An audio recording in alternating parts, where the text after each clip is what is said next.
Entitled stranger demands to use my private pool because her kids are hot.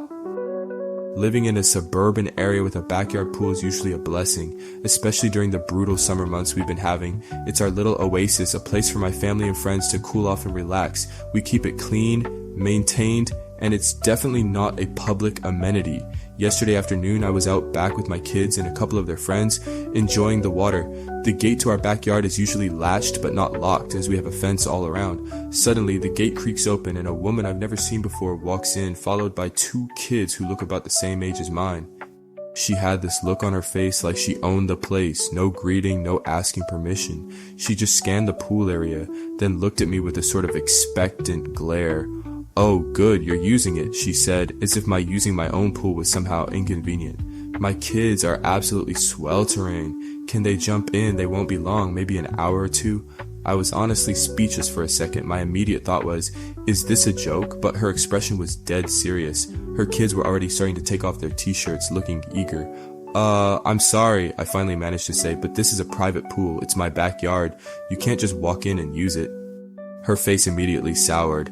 "Private? Don't be ridiculous. It's a pool. On such a hot day, it's practically criminal to keep it all to yourselves when others are suffering.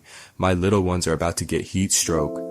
Her kids looked perfectly fine, maybe a bit sweaty, but certainly not on the verge of collapse. They were just looking at the pool longingly. "I understand it's hot," I said, trying to keep my voice level, "but you can't trespass and demand to use someone else's property. There are public pools and splash pads a few blocks away, and Sheen," she scoffed. "Public pools are full of germs, and splash pads are for babies. My children deserve a proper swim. Look, we'll only stay until they've cooled down properly. It's just common decency to share when you have something others need." I shook my head. "Number, you need to leave. Now you are on private property and you entered without permission. This isn't up for negotiation." This is when she really started to get loud. "You are so selfish. How can you be so cruel? These are innocent children. What kind of person denies cooling off on a day like this? I'm going to call the HOA. I'll tell everyone what a terrible, unneighborly person you are." I pointed towards the gate. "You can call whoever you want. You are trespassing. Leave now or I will call the police." She glared at me, grabbed her kids by the arm, and huffed out, muttering about my lack of humanity and how she hoped my pool turned green. Her kids looked disappointed but didn't say anything. I quickly latched the gate behind her and stood there for a moment, just trying to process the sheer audacity of it all. Some people truly believe the world owes them whatever they want whenever they want it. Seriously, the sheer audacity to just walk into someone's backyard and demand their private pool because your kids are hot. Unbelievable entitlement, folks. While you're recovering from that, make sure to hit that subscribe button. My cousin thinks I'm her personal nanny and housekeeper now that she's single. My cousin, let's call her Brenda, has always been a bit self-centered. Growing up, she was used to getting her way, the golden child who could do no wrong. I've always kept a friendly but firm distance, mostly due to her tendency to treat favors as obligations and boundaries as personal insults. A few months ago, Brenda went through a rather messy breakup with her long-term boyfriend, who is also the father of her two young children, aged 4 and 6. He moved out, and Brenda is now a single mom, which is tough, no doubt about it. I offered my condolences and a listening ear, as any family member would. That's where the entitlement kicked in. Fast. Initially, it was small requests. "Can you watch the kids for an hour while I run to the store? Can you pick up X for me?" I helped out when I could, understanding the adjustment period. But it quickly escalated. Soon the requests became demands. "I need you to pick up the kids from school every day. Can you keep them overnight on Thursday? I have plans. Can you come over and help me clean? The house is a disaster." She started calling me daily, sometimes multiple times, with a new task or expectation. I work full-time, have my own household to manage, and I also volunteer on weekends. My time is limited. I started politely declining some requests, explaining my schedule. Brenda did not take this well. Her tone shifted from asking for help to demanding what is owed to her. "But your family," she'd exclaimed to her, "family helps each other. What else are you doing that's more important than helping me with my kids? You don't have kids, so you have plenty of free time." This was infuriating. My time is valuable whether I have children or not. I explained that I have commitments, that I need my evenings and weekends to rest, manage my own life, and pursue my own interests. She completely ignored this. She started showing up at my door with the kids, without calling first, expecting me to drop everything. One time she arrived just as I was leaving for a pre-booked appointment I told her about weeks prior. She was shocked I wouldn't just cancel it to watch her kids. But they're here now. What am I supposed to do? You're being so unsupportive. I had to be firm. Brenda, I love you and the kids, but I cannot be your default childcare and housekeeper. You need to make arrangements. My schedule is busy, and I need notice if I'm even able to help with something small. Showing up unannounced is not okay. She exploded, called me selfish, heartless, said I was abandoning her when she needed family most. She brought up past favors she'd done for me, which were minimal and usually involved her convenience anyway, and acted like I owed her a lifetime of servitude. She actually said, "It's your duty as my cousin to help me raise my children. You have an easy life. You should be grateful you can contribute." The level of entitlement was staggering. I finally had to lay down the law. I told her I would help when I genuinely could with advance notice, but I was not her free employee. If she continued to show up unannounced or make demands, I would have to limit contact. She left in a huff, muttering about how I'm not real family. It's been tense since then. She still sends passive-aggressive texts about how hard her life is and how some people don't understand, but the unannounced visits have stopped, thankfully. It's sad that setting basic boundaries results in this kind of reaction, but some people just feel entitled to your time and resources just because you share a bloodline.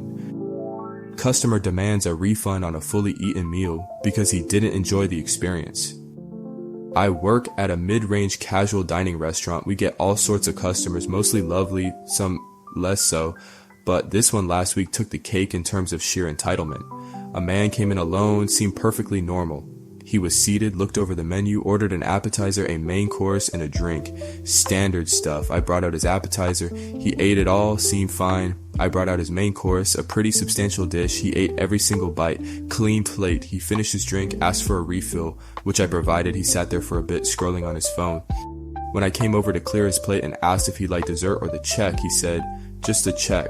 Okay, easy enough. I printed his bill and brought it over. He looked at it, then looked at me with a frown. "I'm not paying for this," he stated flatly. My internal alarms went off. "Oh? Was there something wrong with your meal, sir? You ate all of it, so I assumed everything was alright." "Nothing was wrong with it, technically," he said, leaning back in his chair. "It just wasn't good. The flavor was bland. The texture was off. The presentation was boring. I didn't enjoy it." I was confused. "But you ate the entire plate? If there was an issue, you should have told me earlier so we could fix it for you." "Well, I was hungry," he said, as if that explained everything. "I had to eat something, but eating it didn't make me like it, and if I don't like something, I shouldn't have to pay for it. It's false advertising, really." The menu made it sound appealing, but the experience of eating it was poor. He was seriously claiming that because the experience of eating a meal he finished wasn't up to his personal, unstated standards, the meal should be free. This wasn't about a hair in the food or dish being undercooked. This was about his subjective feeling after consuming the entire thing. I explained politely but firmly that our policy is we can address issues with the food while the customer is eating it, or if there's a clear problem, but we cannot refund a meal that has been fully consumed simply because the customer subjectively didn't enjoy the experience. He got angry. "That's ridiculous. I'm a paying customer. The customer's always right. If I say I didn't like it, you have to believe me. I'll just dispute the charge on my card if you don't take it off." My manager happened to be walking by and overheard the commotion. She stepped in and he repeated his absurd demand. My manager, bless her heart, explained our policy again, perhaps a little more firmly than I had.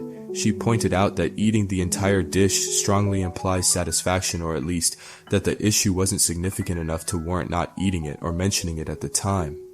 He became irate, yelling about terrible service and how he would leave a scathing online review and tell everyone he knew not to come here. He accused us of trying to scam him. It was quite a scene. Eventually, after realizing neither of us were backing down, he slammed his hand on the table, grumbled something about this being the worst restaurant ever, and grudgingly paid the bill, practically throwing his card at me.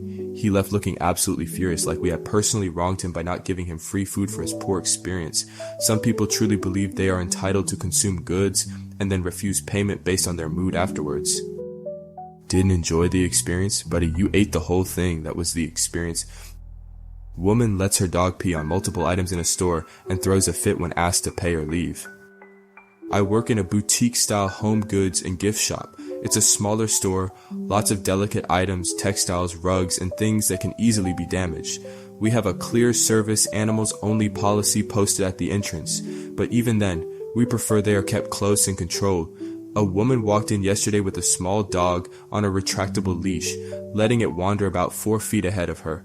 Red flag number 1, but I gave her the benefit of the doubt initially, assuming it might be a service animal she was just being lax with. As she browsed, the dog started sniffing around a display of decorative pillows and throws on a low shelf. Before I could even get over there, the dog lifted its leg and peed right on a stack of expensive embroidered cushions. My jaw dropped. "Oh my God, ma'am, your dog just peed on the merchandise." She looked over, mildly annoyed, and tugged the leash. "Oh, he does that sometimes." Just marking his territory. Marking his territory? In a retail store? On items people buy for their homes? I was aghast. "That's not acceptable, ma'am," I said, trying to remain professional despite my shock. "He's damaged those items, and dogs aren't allowed in here unless they are service animals. You'll need to either pay for the damaged goods or preferably take him outside immediately." Her face hardened. "Pay for them? Don't be ridiculous. It's just a little pee. It'll dry. Besides, he's practically a service animal. He provides me emotional support by being here." She clearly didn't have a service animal, and even if she did, letting it urinate indoors is unacceptable and not the behavior of a trained service animal. "Ma'am, that's not what a service animal is, and regardless, he's damaged the stock. Those pillows are ruined. You need to pay for the ones he peed on, or I'll have to ask you to leave," I insisted, walking over to inspect the damage, which was significant. She started getting loud. "You can't make me pay. It's not my fault your store isn't dog-proof. Maybe you should put things higher up. It's just a natural thing for dogs to do." It's natural for dogs to pee, yes, but not indoors on retail merchandise. It is your responsibility to control your pet, I countered. "Please, either pay for the damaged items or take your dog out. If you don't, I'll have to ask you to leave the store entirely." She squared her shoulders. "I'm not paying a cent, and I'm not leaving. I have every right to shop here. You're discriminating against me and my emotional support animal." At this point, another employee came over and I quickly explained the situation. The woman started yelling at both of us, saying we were rude and unfair. We had to firmly tell her that because her dog had damaged property and she was refusing to take responsibility or comply with store policy, she had to leave. She made a huge production of storming out, loudly complaining about terrible customer service and discriminatory policies all the way to the door. She left without paying for the ruined pillows. We had to bag them up as unsellable and factor it into our losses for the day. The entitlement to think her dog's behavior was our problem and that she shouldn't be responsible for the damage it caused simply because it's natural or because she declared it an emotional support animal on the spot was just mind-boggling. Some people truly believe the rules of common decency and property don't apply to them or their pets. My boss tried to guilt-trip me into canceling my long-planned vacation because she needed me.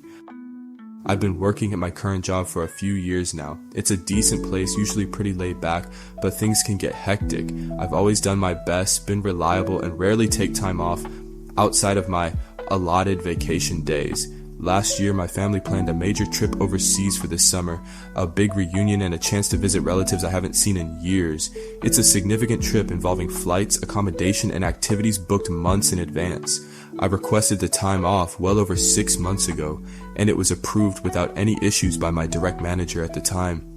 About 2 months ago, my old manager left and we got a new boss, Eleanor. Eleanor is intense. She's very focused on productivity and seems to think everyone should be as singularly dedicated to the job as she is. My vacation is set to start in about 2 weeks. Everything is paid for, packed, and ready to go. Yesterday, Eleanor called me into her office. "Oh, so about your time off, she started, not looking up from her computer. "We've got a big project coming up, and frankly, we're short-staffed. With you gone for 2 weeks, it's going to put a huge strain on the team." I was immediately wary. Yes, I put in for that time off back in month, and it was approved. It's a family trip, long planned. She finally looked at me, a look of mild annoyance on her face. "I know it was approved, but situations change. This project is critical. The team really needs you here. Couldn't you reschedule?" I was stunned. Reschedule? "Eleanor, the flights and hotels are booked and paid for. It's a family reunion overseas. It's not something I can just change or cancel without losing thousands of dollars and missing a once-in-a-few-years event." Well, I understand it's inconvenient, she said, dismissing my points entirely. But but sometimes we have to make sacrifices for the team, for the company. Think of the pressure this puts on your colleagues. It's really not fair to them that you're taking off at such a crucial time. She was trying to guilt trip me by framing my approved, long-planned vacation as abandoning my team. The entitlement was thick. My time off is part of my compensation and was approved according to company policy. It is management's job to ensure adequate staffing and project planning, not mine to cancel personal commitments because they failed to do so. Eleanor, I requested this time off half a year ago. It was approved. I made my plans based on that approval. I cannot cancel this trip, I stated firmly. I've done my best to wrap up all my urgent tasks before I leave, and I prepared handover notes. She sighed dramatically. I just don't see how we're going to manage. This really puts me in a difficult position. Are you absolutely sure you can't just get to postpone it? Maybe take a shorter trip later? I'm absolutely sure, I replied, trying to keep my voice steady. I will be on vacation during those dates as approved. She glared at me for a moment, then turned back to her computer. Fine, but don't expect everything to be smooth sailing when you get back. This is going to create a lot of extra work for everyone else. She basically implied I would be responsible for any issues that arose while I was on my approved leave. The audacity. I just nodded, said I'd completed my handover and left her office. I'm going on my vacation, but the sheer entitlement of a boss expecting an employee to cancel significant personal plans because of their own poor planning is infuriating. I'm not looking forward to the passive aggression when I return. Your vacation was approved, period. Boss's poor planning isn't your emergency. Smash that subscribe button and have a fantastic day, everyone.